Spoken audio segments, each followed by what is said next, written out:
صلو علیہ وآلہ صلو علیہ وآلہ صلو علیہ وآلہ۔ نسیم الریاض میں عدیم بن طاہر علوی کے پاس 14 موئے مبارک موجود تھے۔ انہوں نے ان کو امیر حلب کے دربار میں پیش کر دیا۔ امیر حلب نے خوش ہو کر اس مقدس تحفے کو قبول کیا اور علوی صاحب کی انتہائی تعظیم و تکریم کرتے ہوئے ان کو انعام و اکرام سے مالا مال کیا۔ سیدنا علی المرتضیٰ رضی اللہ تعالی عنہ کی اولاد جو سیدتنا فاطمہ الزہرا رضی اللہ تعالی عنہا سے ہے وہ سید کہلائے اور باقی آپ کی اولاد علوی ہوئی۔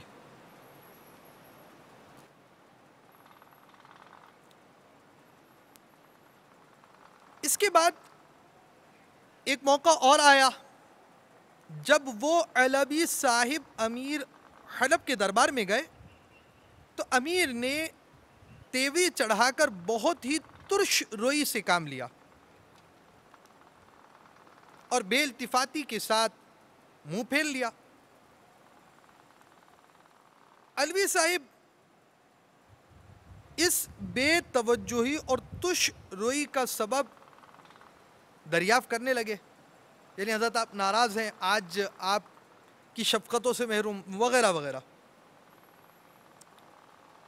امیر نے کہا کہ میں نے لوگوں کے زبانی یہ سنا ہے کہ تم جو موئے مبارک میرے پاس لائے تھے ان کی کچھ اصل اور کوئی سند نہیں۔ موئے مبارک یعنی سرکار مدینہ صلی اللہ تعالی علیہ وآلہ وسلم کے بال مبارک۔ علوی صاحب نے کہا کہ آپ ان مقدس بالوں کو میرے سامنے لائیے۔ جب وہ آ گئے تو ان علوی صاحب نے آگ منگوائی اور موئے مقدس کو دہکتی ہوئی آگ میں ڈال دیا۔ پوری آگ جل جل کر راکھ ہو گئی مگر موئے مبارک پر کوئی آنچ نہ آئی، بلکہ آگ کے شعلوں میں موئے مبارک کی چمک دمک اور زیادہ نکھر گئی۔ یہ منظر دیکھ کر امیر نے علوی صاحب کے قدموں کو بوسہ لیا اور اس قدر انعام و اکرام سے علوی صاحب کو نوازا کہ اہل دربار ان کے اعزاز و وقار کو دیکھ کر حیران رہ گئے۔ میٹھے میٹھے اور پیارے پیارے اسلامی بھائیوں اور مدنی چینل کے ناظرین، جس پیارے آقا مدینے والے مصطفیٰ صلی اللہ علیہ وسلم کے جسم پر منور پر اثر سے جدا ہونے والے بالوں کی یہ شان ہے تو اس سراپا رحمت عالم یان کا کیا مقام ہوگا۔ یہاں ایک اور بات عرض کرتا چلوں کہ اگر کسی چیز کے متعلق کوئی بات کوئی نسبت مشہور ہو جائے تو اب اس موقع پر جانچ پڑتال کی ضرورت نہیں ہے۔ یہ جناب یہ فلاں ولی کا مزار ہے، مشہور ہو گیا، ولی کا مزار کی تعظیم کیجئے ثواب پائے۔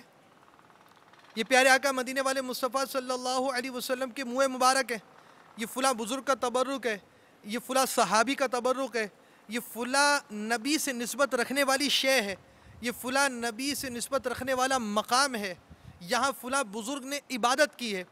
جو اس طرح کے مقامات مشہور ہو جائیں وہاں تعظیم کیجئے ثواب پائیے۔ مفتی احمد یار خان علی رحمۃ اللہ الحنان نے ایک بہت پیارا واقعہ نقل کیا اپنا۔ آپ فرماتے ہیں کہ ایک جگہ موئے مبارک کی زیارت کرائی جا رہی تھی، عاشقان رسول زیارت موئے مبارک میں مشغول، جبکہ ایک صاحب وسوسوں کو جمع کر کر ایک کونے پہ کھڑے تھے اور ان کی کچھ عجیب سی کیفیت، چہرے کا عجیب سا تغیر، عجیب انداز سے بڑبڑا رہے تھے۔ مفتی صاحب علیہ رحمۃ اللہ الواحد ان صاحب کے پاس پہنچے اور ان کے اس حالت تغیر، اس عجیب و غریب کیفیت کے متعلق سوالات کرنے لگے کہ خیر تو ہے۔ تو اب وہ پھٹ بول پڑے کہ جناب یہاں لوگوں کو جمع کیا گیا ہے، لوگ موجود ہیں، منہ مبارک کی زیارت کرائی جا رہی ہے، کیا اس کی بھی کوئی دلیل ہے کہ یہ منہ مبارک ہے؟ تو مفتی صاحب جان گئے کہ اصل مرض کیا ہے۔ اب عالم جو ہے وہ دلوں کے اندر موجود پائے جانے والی بیماریوں کے طبیب بھی ہوا کرتے ہیں، وسوسوں کو دور کرنے والے ہوتے ہیں۔ اب آپ نے اسے پوچھا جناب آپ کا نام؟ مثلا انہوں نے کہا عبد الرحمن۔ والد صاحب کا نام؟ مثلا انہوں نے کہا عبد الرحیم۔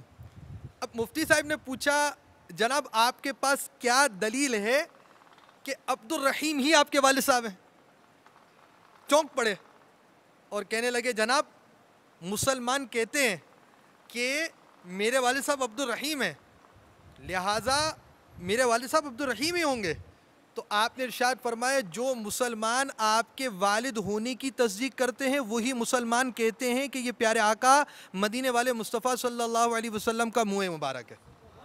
تو جہاں آپ اس نسبت پر، اپنی نسبت کے متعلق مسلمانوں کے قول پر اعتماد کرتے ہیں، حسن ظن رکھتے ہیں کہ آپ کے معاملے میں مسلمان جھوٹ نہیں بول سکتے، تو حضور کے معاملے میں مسلمان کیسے جھوٹ بول سکتے ہیں؟ تو نسبت کے حوالے سے جو چیز مشہور ہو جائے اس کے معاملے میں عقل کو نہیں تولا جائے گا۔ عقل سوچے گی، عقل اپنا اس کا ایک چھوٹا سا دائرہ کار ہے، بڑی چھوٹی سی چیز ہے، اور اگر عقل پیارے آقا مدینے والے مصطفیٰ صلی اللہ علیہ وسلم کے قدموں پہ قربان ہو جائے تو عظیم ہو جاتی ہے، اور اگر عقل یہاں سے بھٹک جائے تو بندے کو گمراہ بلکہ جہنم کے غار میں کھڑا کر دیتی ہے۔ لہٰذا جب بھی کوئی نسبت پائی جائے تو اس کے متعلق یہ ذہن بنا لیا جائے کہ جو چیز مسلمانوں میں مشہور ہو جائے اس کی تعظیم کیجئے اور ثواب پائیے۔ صلو علیہ وآلہ صلو علیہ